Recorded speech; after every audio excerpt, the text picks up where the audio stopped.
Well, hello there, people of the internet. I'm your host for this video. You can call me Leo, since that is one of my easier names to call me by. Vampires. Getting right into it. Vampires. Who doesn't love a proper vampire? The fangs that bite, the claws that slash, the wings that flap? They're great. Strahd is one of the big faces of D&D after all, along with Tiamat and Asmodeus and Xanatar, I suppose. Either way, while I think they're great and all, they are kind of boring after a while. Not saying they cannot be interesting, but when it comes to what they do in and out of combat, they are quite predictable. And that is why I have a grand proposal for you folks out there. Trumpets, please. We don't have budget for that. Whatever. World of Darkness, EP and all that. Specifically, Vampire The Masquerade. Some of you might have heard about these games, maybe you have even played them, be it V5 or the 20th edition, or maybe you have seen it at the stupendously wonderful channel of Alpha Busa and Company. The show Hunter the Parenting that they produce is certainly not one of my obsessions. I derail. Now, I know that we should all play these games since they are all truly wonderful and well crafted with love and attention most of the time. But here we are, being D&D nerds, wanting to Frankenstein bits and bobs of another game to improve ours. Probably improve them. Maybe improve them. But enough dilly-dallying. Let's start a bit by explaining what vampires are in Vampire the Masquerade. Very shortly, I'll try.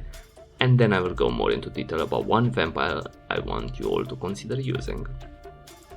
Vampires The Masquerade is normally set in an allegedly alternate reality of our world.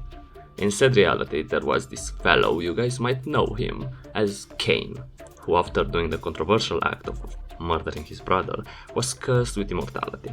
Skipping about a few centuries of learning blood magic and establishing a city, he starts creating others like him, the second generation of vampires. Those make the third, and the third creates the fourth, and so on and so on. The third generation gets envious of the second, they kill and devour them. Cain curses his ilk after that. They start ruling over the people until what is probably big capital G God creates the flood to wipe out the vampires. The only survivors being the third generation, now known as the Antediluvians, predating the deluge. You know, the flood. Each one of them is the originator of a clan. There are quite a few, and there are a bunch of discussions and theories of who is who, if some exist even, if they are alive or not, and then there are the clans that appear from other vampires, but we don't talk about that right now. Something else important is to understand the idea of a generation. In very basic terms, the bigger the generation, the weaker you are. A 10th generation is generally weaker than a 9th, and the bigger the gap in power as well. This gap represents how far away they are from the original blood of Cain, and how much it dilutes. Of course, if you introduce these vampires into your world, it doesn't need to be Cain. Perhaps it's the blood of a deity, or one of the demon lords like Orcus, or our variant in D&D for the original murderer, which is the Demogorgon, or even an aberration of sorts if you so wish.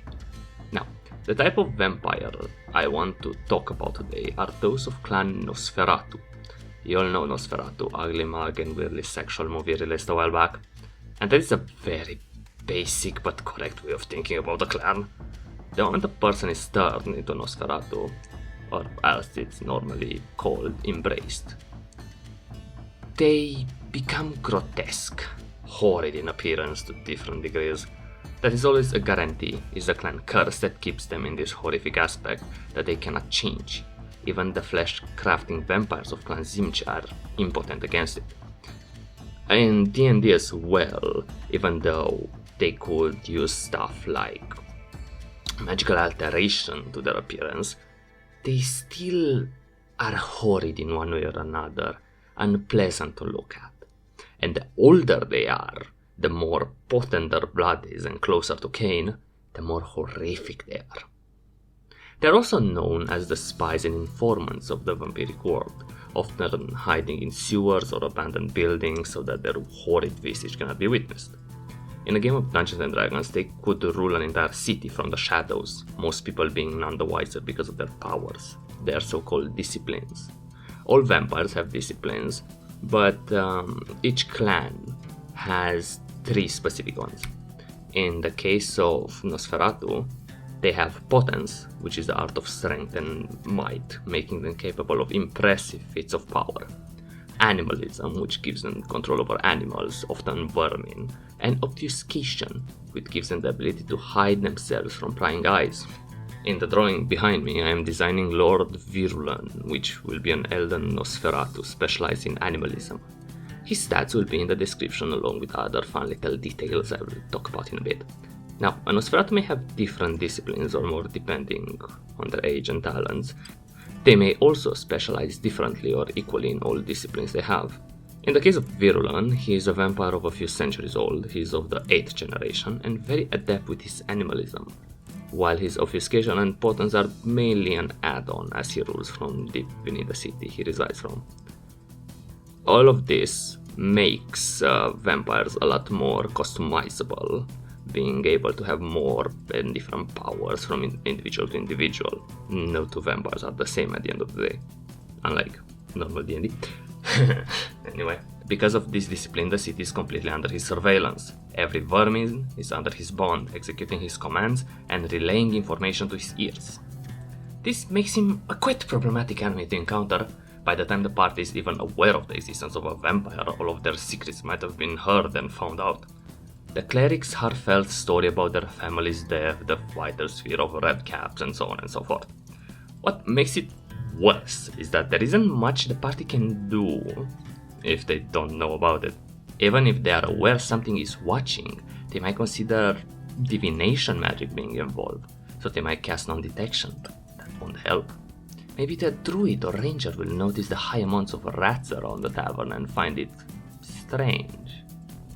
Maybe. The walls have ears is an understatement in this scenario. So, the party found out about the Vampire Lord, one way or another. What are they gonna do now? Probably find his lair and climb down to kill them, right? But how are they gonna do it? Holy water? Garlic? Make him run across the river in the city? Use silver? All of these are great and all, but here is another cool little thing about Vampires The Masquerade vampires. Most don't have these weaknesses. They are destroyed by the sun, yes. They are also affected by a stake to the heart, but they do not die from it, merely get immobilized. Decapitation is also a problem especially for younger vampires actually. Some older ones don't really care about that. Thusly, Virulan may even use the population to deceive them by offering useless tools against him, the aforementioned garlic and silver and holy water. Now, if you wish to give these weaknesses, go right ahead, since some vampires in VTM do have these kinds of mythological weaknesses, and I provided some optional ones in the document. How would he manipulate the population, you may ask? Through ghouling, of course. You see, when a mortal ingests the vampiric ichor, known as Vite, they become ghouled, a servant of the beast that has fanatical loyalty to their master.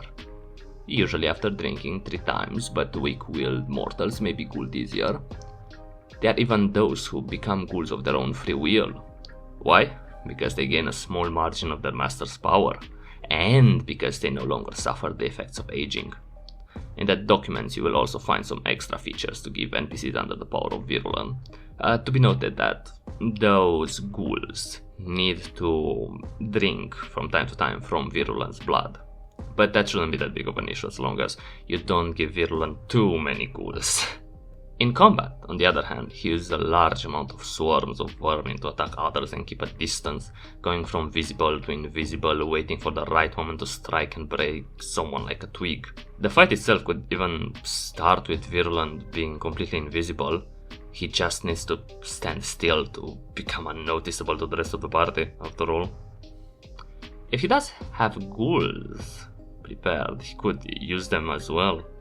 Imagine a bunch of ghouled commoners, maybe some guardsmen. the kind of things the party would be very unwilling to hurt directly.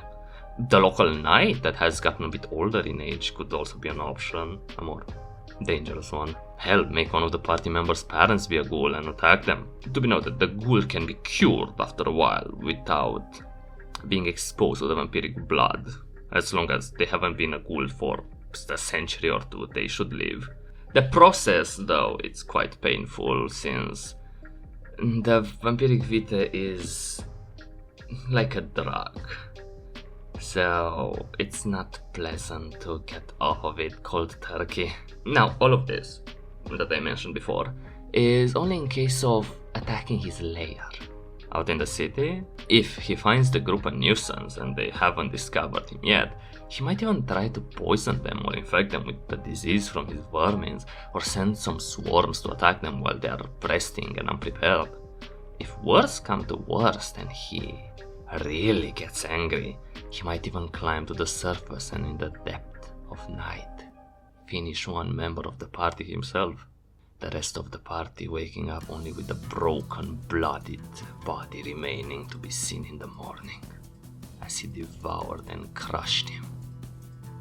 There is also another strategy that he might employ: dripping vitae, his blood, into one of the characters' mouth during the night for 3 nights, to try and transform them into his ghoul. This can start with the player just feeling more energized, more rested, and only after those 3 days pass he feels this fanatic obsession for a creature he doesn't yet know. You could do this for the warlock or cleric and make them even more confused, as they might equate the feeling with something their patron or deity might do. Another thing to add, the vita I keep on talking about, is a potent ingredient for spells of all kinds. For example, if you have a sangromancer and they collect the blood after their win, if they win, they can use it to further fuel their sangromancy spells, like those from the Grim Hollow books.